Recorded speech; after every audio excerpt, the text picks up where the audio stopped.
నమస్తే అండి. నేను మీ వనజ రామిశెట్టి. సోషల్ మీడియాలో ఒక ట్రెండింగ్ టాపిక్ చాలా హల్చల్ అవుతోంది అంటే గనక 'నవ్‌జోత్ సింగ్ సిద్ధు' గారి వైఫ్ స్టేజ్ 4 క్యాన్సర్‌ని ఎట్లా ఫైట్ చేసి ఆవిడిప్పుడు క్యాన్సర్ ఫ్రీగా డిక్లేర్ అయ్యారన్నది మనందరం చూస్తూనే ఉన్నాం. సో, నేను as a cancer life coach, as a cancer survivor నిన్న ఆ న్యూస్ చూసి నాకు చాలా హ్యాపీ అనిపించింది. ఎందుకంటే అందరి క్యాన్సర్ పేషెంట్స్‌కి గాని, క్యాన్సర్ వారియర్స్‌కి కావాల్సింది ఏంటంటే ఒకటే ఒక ధైర్యము. మనం క్యాన్సర్ నుంచి బయటపడ్డాము అని వింటే ఆ ఆనందమే వేరేగా ఉంటది.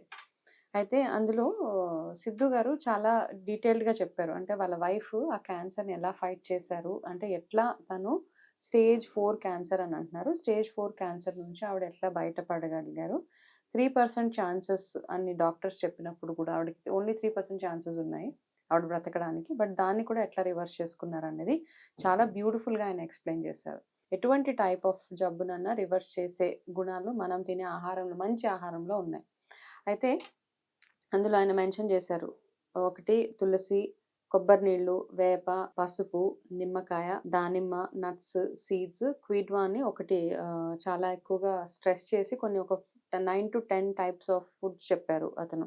ఇవన్నీ ఎక్కువగా తీసుకోవడం వల్ల తనకి క్యాన్సర్ రివర్స్ అవ్వడానికి ఛాన్సెస్ ఉన్నాయి. అయితే ఇక్కడ మనం గుర్తుపెట్టుకోవాల్సిన పాయింట్ ఏంటంటే ఆవిడ ట్రీట్మెంట్ తీసుకున్నారు. ట్రీట్మెంట్ తీసుకుని ట్రీట్మెంట్‌తో పాటు ట్రీట్మెంట్ ప్లస్ డైట్ ప్లస్ మిగతావన్నీ ఎక్సర్‌సైజ్ గానివ్వండి, ఫ్యామిలీ సపోర్ట్ గానివ్వండి, అన్నీ అన్నమాట. మనం క్యాన్సర్ నుంచి బయటపడాలి అంటే ఏవేవైతే కావాలో అవన్నీ ఒక మనిషికి ఇచ్చినప్పుడు వాళ్ళు క్యాన్సర్ ఫ్రీగా చక్కగా అందులోంచి బయటకి రాగలుగుతారు. అయితే ఇందులో మనము బేసిక్‌గా ఆయన చెప్పిన కొన్ని ఫుడ్ ఏదైతే ఉందో అతను ఏం చెప్పారు అందులో అంటే కొబ్బరి నీళ్ళు వాళ్ళ వైఫ్ ఎక్కువగా కోకోనట్ వాటర్ తాగేవాళ్ళు.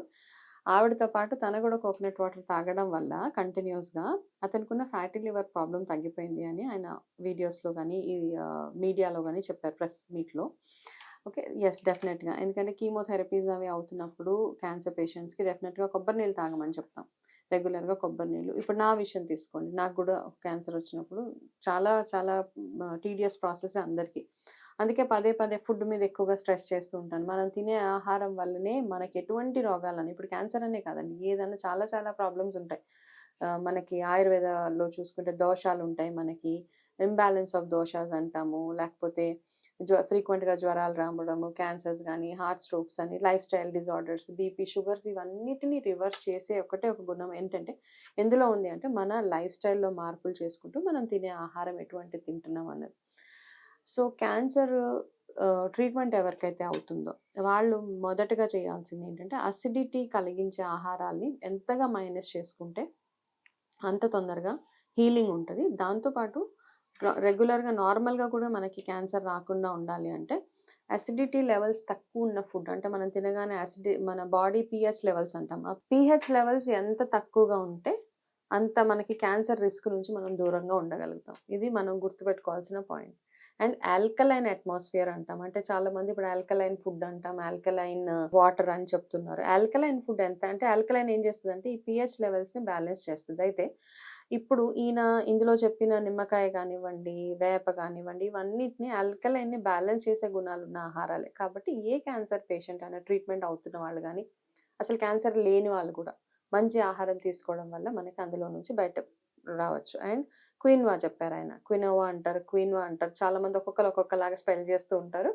సో, అది దాంట్లో కూడా హై ఆల్కలైన్ ఫుడ్ అనమాట అది. సో, అది తినడం వల్ల కూడా ఆవిడకి ఈ క్యాన్సర్ డైట్‌తో పాటు మెడికేషన్ ఇవన్నీ కలిపి తను బ్యూటిఫుల్‌గా అందులో నుంచి బయటకొచ్చాయి. అన్నిటికంటే ఇంపార్టెంట్‌గా 2 ఉన్నాయి. ఒకటి family support. Wonderful family support కదా! అంటే తను ఆ ట్రీట్మెంట్ గో త్రూ అవుతున్న అన్ని రోజులు వాళ్ళ మొత్తం ఫ్యామిలీ ఆవిడతోటే ఉన్నారు. ఆవిడకి ఏమేం కావాలో అవన్నీ సమకూరుస్తూ, ఆవిడకి మేమున్నాం అనే ఒక ధైర్యాన్ని ఇవ్వడం.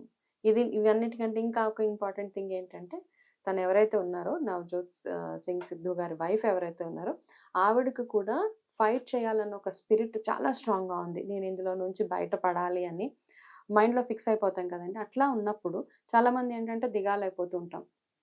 ఇంక నా లైఫ్ ఇక్కడికి అయిపోయింది. నేనేం జేయలేను. క్యాన్సర్ వచ్చింది కాబట్టి లైఫ్ లాంగ్ నేను మంచం మీదే ఉంటాను. లైఫ్ లాంగ్ నేను ఇంకా ఎటువంటి పనులు చేయకూడదని ఇవన్నీ అనుకుంటూ ఉంటారు. ఎప్పుడైతే మనం ఒక్కసారి మైండ్‌లో ఫిక్స్ అయిపోతామో, ఇది నేను డెఫినెట్‌గా దీని నుంచి బయటపడతాను. దీన్ని గూడా జయించగలను అని ఎప్పుడైతే ఆ విల్ పవర్ ఎప్పుడైతే మనకుంటదో, అప్పుడు మనం చేసే ప్రతి ఒక్క మెడికేషన్ గానివ్వండి, ఎక్సర్‌సైజెస్ గానివ్వండి, లైఫ్ స్టైల్‌లో మార్పులు గానివ్వండి, అన్నీ మన ఇమ్యూనిటీ మీద బాగా వర్క్ చేస్తాయి. అట్లా చేసినప్పుడు మనం ఎంత పెద్ద రోగాన్నన్నా జయించగలుగుతాం. సో, క్యాన్సర్‌ని ఏదో ఒక పెద్ద బ్రహ్మరాక్షసిలాగా, ఏదో పెద్ద దానిలాగా చూడకుండా, ఇనీషియల్ స్టేజెస్‌లో మనం తొందరగా డయాగ్నైజ్ చేసుకొని, ఒకవేళ తీరా అంతా వచ్చేసిన తర్వాత కూడా దాన్ని రివర్స్ చేసుకోవడానికి చాలా రీసెర్చెస్ అవుతున్నాయి. అవన్నీ అవుతున్నాయి కాబట్టి కంగారు పడకుండా ఒక్కొక్క one step at a time అంటాం. మెల్లి మెల్లిగా మనం దాన్ని ఎట్లా రివర్స్ చేసుకోవచ్చు. క్యాన్సర్ ఫ్రీగా తొందరగా ఎవరిని డిక్లేర్ చేయరండి. డిక్లేర్ చేశారు అంటే వాళ్ళు ఎంతో కష్టపడి ఉంటారు. యాక్చువల్‌గా డాక్టర్స్ కానివ్వండి, పేషెంట్స్ కానివ్వండి.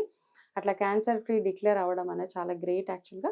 సో, ఆవిడకి ఇంకా మంచి ఆరోగ్యం కలగాలని కోరుకుంటూ, ఇంకా ఎవరైతే cancer warriors, cancer patients, cancer treatments ఎవరైతే జరుగుతున్నారో వాళ్ళందరూ ధైర్యంగా ఈ వీడియోస్ ఇవన్నీ చూసి మంచి ఆహారం తింటూ, లైఫ్ స్టైల్‌లో మంచి మంచి మార్పులు తెచ్చుకుంటూ వాళ్ళ mental health, emotional health, physical health అన్నిటిని ఉంచుకోవాలని మనస్ఫూర్తిగా కోరుకుంటూ నమస్తే.